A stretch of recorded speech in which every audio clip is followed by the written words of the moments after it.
తెలిసితే మోక్షము తెలియకున్న బంధం. My dear masters, Kanigiri నుంచి వీణ మేడం గారు ఒక మంచి ప్రశ్న అడిగారు. సార్, మానవ జన్మ జన్మించకుండా కొన్ని జంతువులు దేవాత్మలుగా మారతాయి, మరి మానవ జన్మ తీసుకోవడం ఎందుకు సార్?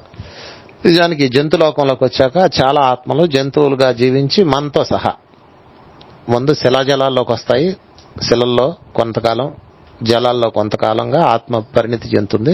తర్వాత జంతులోకంలోకి వస్తుంది. దానికి ముందు వృక్షరాజ్యంలో ఆత్మ పరిణితి చెంది ఆ తర్వాత జంతులోకంలోకి వస్తుంది.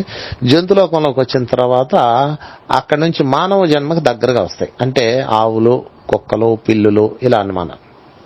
మానవుని గమనిస్తే వీడు ఎంత అసహ్యంగా జీవిస్తున్నాడు, ఎంత దరిద్రంగా ఉన్నాడు, వీడి జీవితాన్ని సర్వనాశనం చేసుకుంటాం కాక వాడి జీవిత సౌందర్యం అంతా పోగొట్టుకుంటున్నాడు అన్న విషయం అవి గమనికలోకి వస్తాయి. వచ్చి వాడి మానవ జన్మ తీసుకోవడానికి ఇష్టపడవు అవి. అప్పుడు అవి ఏం చేస్తాయి అంటే ఆ జంతువులు మరొక ఆస్ట్రలోకం అంటే జంతువులకు సంబంధించిన ఒక ఆస్ట్రల్ ప్లానెట్ ఉంటుంది, అక్కడికి వెళ్ళిపోతాయి. అక్కడ మానవ జన్మకి వెళ్తారంటే మేము వెళ్ళము, మేము జంతులోకంలోనే ఉంటాము, ఆ జంతువులకు సంబంధించిన కార్యక్రమాలు చేస్తామని కొన్ని ఆత్మలు అటు వెళ్ళిపోయి ఆ జంతువుకు సంబంధించిన అంటే దేవాత్మలుగా మారతాయి. అంటే జంతువులను సంరక్షించే దేవాత్మలు అన్నమాట. వాళ్ళుగా మారిపోయి వాళ్ళ యాక్టివిటీస్ వాళ్ళు చేసుకుంటూ ఉంటారు, మానవ జన్మకు రారు.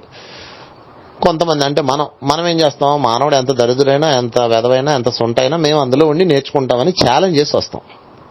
కనుక మై డియర్ ఫ్రెండ్స్, మానవ జన్మగా రావడం అనేది అత్యంత అరుదైన సాహసవంతమైన నిర్ణయం.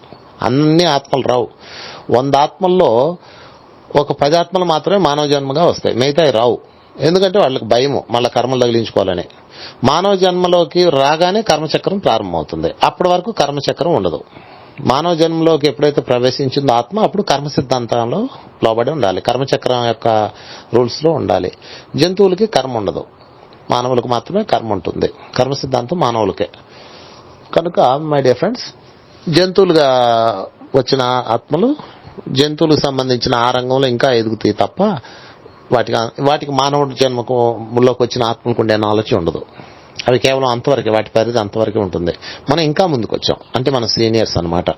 జంతు జాతి దాటి మానవ జాతిలోకి వచ్చి మానవ జాతిలో ఎన్లైటెడ్ అయ్యామంటే ఎంత గొప్ప ఆత్మలో మనం ఆలోచించండి. ఎంత వాల్యుబుల్ సోల్స్ మనం కదా. జంతువుల్లో దేవాత్మలు ఉంటారు, వాళ్ళకన్నా మన వాల్యుబుల్ సోల్స్. అందుకని ఎట్టి పరిస్థితుల్లో మీ అవేర్నెస్ పోగొట్టుకోకండి, మీ ధర్మాన్ని పోగొట్టుకోకండి, మీ యొక్క ఎన్లైటైన్మెంట్ పోగొట్టుకోకండి. మరలా రాదు ఇలాంటి మరలా మానవ జీవితం అంటే ఎన్లైటెడ్ మార్గంలోకి వచ్చిన జీవితం. కనుక ఇట్లాంటి గురువులు, ఇట్లాంటి మాస్టర్స్, ఇట్లాంటి సాంగత్యాలు మార్గంలోకి మనం వచ్చేసాం. కనుక దీన్ని కోల్పోకుండా గట్టిగా పట్టుకోండి. అత్యంత వాల్యుబుల్ మాస్టరీ లైఫ్ మనది. దాన్ని ఇంకా షైన్ అప్ చేసుకుని పరమాత్మ స్థాయికి వెళ్ళాలని నేను కోరుకుంటున్నాను. Thank you very much.